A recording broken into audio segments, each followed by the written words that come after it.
नाशिकच्या वालदेवी नदीत लाखो मासे मृत अवस्थेत आढळून आल्याचे समोर आले आहे।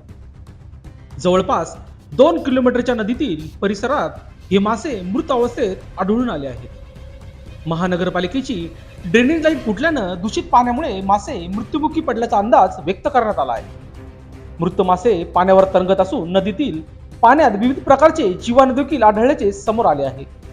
स्थानिक नागरिकांकडून संताप व्यक्त केला जात आहे। याआधीही वालदेवी नदीपात्रातील नांदूर मध्यमेश्वर नदीपात्रात हजारो मासे मृत्यू झाल्याची घटना घडली होती।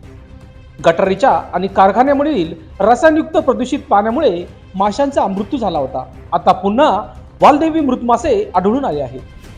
नद्यांचं प्रदूषण माशांच्या आणि अन्य जलचरांच्या जीवावर उठलंय, त्यामुळे पर्यावरण प्रेमी आणि स्थानिकांमध्ये संतापाचं वातावरण निर्माण झालंय।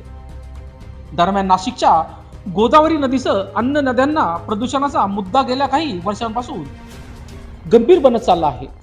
थेट गटारींचे गोदापात्रात मिसळणारे पाणी, औद्योगिक क्षेत्रातले कारखाने आणि महापालिकेची एसटीपी प्लांट मधून प्रक्रिया न करता सोडण्यात येणारे प्रदूषित सांडपाणी यामुळे गोदावरीसह अन्य नद्यांची अक्षरशः गटारगंगा झाल्याची अवस्था आहे। त्यातच आता नद्यांचे प्रदूषण थेट नदीतल्या जलचर प्राण्याच्या जीवावर उठल्याने ही चिंतेची बाब बनली। त्यामुळे या नद्यांच्या प्रदूषण मुक्तीसाठी गांभीर्याने पावले उचलण्याची गरज निर्माण झाली आहे।